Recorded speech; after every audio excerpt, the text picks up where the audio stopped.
ആലപ്പുഴയിലെ ഗൺമാന്മാരുടെ മർദ്ദനക്കേസ് അട്ടിമറിയിൽ ADGP MR Ajith കുമാറിനെതിരെ ഉടൻ നടപടിയുണ്ടാകും. DGP അന്വേഷണ റിപ്പോർട്ടിൽ വ്യക്തത വരുത്തി ആഭ്യന്തര സെക്രട്ടറിക്ക് കൈമാറും.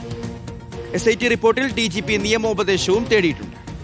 MR അജിത് കുമാറിനെ സസ്പെൻഡ് ചെയ്യാനാണ് ആഭ്യന്തരമന്ത്രി രമേശ് ചെന്നിത്തലയുടെ നീക്കം. പോലീസ് ഉപദേഷ്ടാവുമായി ചർച്ച നടത്തി. ഗൺമാന്മാരുടെ മർദ്ദനക്കേസ് അട്ടിമറിക്കാൻ MR അജിത് കുമാർ നേരിട്ട് ഇടപെട്ടെന്നാണ് കണ്ടെത്തൽ. TV പ്രസാദ് ചേരുന്നു. പ്രസാദ്, വിമർശനങ്ങൾ ഇപ്പോൾ തന്നെയുണ്ട്, ഇനിയും വൈകിക്കൂടാ.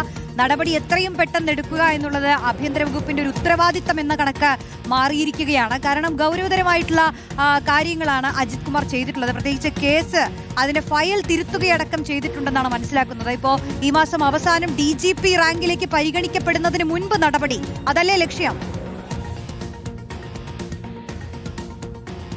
അതുതന്നെയാണ് റോഷ്നി ഷിഹാസ്. അതായത് MR അജിത് കുമാറുമായി ബന്ധപ്പെട്ട കാര്യങ്ങൾക്ക് വേഗത കുറവാണ് എന്ന കാര്യം നമുക്ക് എല്ലാവർക്കും അറിയാം. ആദ്യം ആലപ്പുഴയിലുണ്ടായിരുന്ന രക്ഷാപ്രവർത്തന കേസിൽ തുടരന്വേഷണം ആദ്യ മന്ത്രിസഭാ യോഗം എടുത്തിരുന്നുവെങ്കിൽ അവിടുന്ന് ഇങ്ങോട്ടേക്ക് പ്രത്യേക അന്വേഷണ സംഘം വളരെ പെട്ടെന്നായിരുന്നു കാര്യങ്ങൾ മുന്നോട്ട് കൊണ്ടുപോയത്.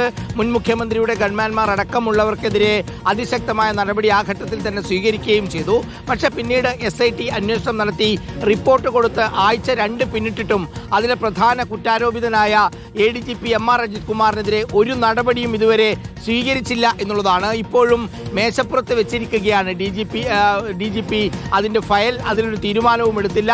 പക്ഷേ എത്രയും പെട്ടെന്ന് നടപടി ഉണ്ടാകുമെന്ന് തന്നെയാണ് പ്രതീക്ഷിക്കുന്നത്. കാരണം അത് സംബന്ധിച്ചുള്ള നിർദ്ദേശം ആഭ്യന്തര വകുപ്പ് മന്ത്രി ആ ഉപദേഷ്ടാവിൽ നിന്ന് തേടിയതിനു ശേഷം DGPക്ക് കൊടുത്തു എന്നാണ് മനസ്സിലാക്കുന്നത്. പക്ഷേ ഇപ്പോഴും വേഗം വെച്ചിട്ടില്ല. പക്ഷേ ഉടൻ അത് ഉണ്ടാകുമെന്നാണ് കരുതുന്നത്. സസ്പെൻഡ് ചെയ്യാനുള്ള നീക്കമാണ് നടത്തുന്നത്. പക്ഷേ ഈ മാസം അവസാനമായി കഴിഞ്ഞാൽ DGPയുടെ പട്ടികയിലേക്ക് ADGP MR അജിത് കുമാർ കൂടി കയറി വരും എന്നുള്ളത് കൊണ്ട് അതുവരെ ദീർഘിപ്പിക്കുകയാണോ എന്ന സംശയമാണ് പല കോണിൽ നിന്നും ഉയരുന്നത്. എന്തായാലും അജിത് കുമാറിനെതിരെ നടപടി വൈകുന്നത് അത് രാഷ്ട്രീയമായി വലിയ തിരിച്ചടി ഉണ്ടാകും എന്ന് സർക്കാരിനും പ്രത്യേകിച്ച് ആഭ്യന്തരമന്ത്രിക്കും നന്നായിട്ടറിയാം. അതുകൊണ്ട് എത്രയും പെട്ടെന്ന് നടപടി പ്രതീക്ഷിക്കുന്നുണ്ട് റോഷ്നി ഷിഹാസ്.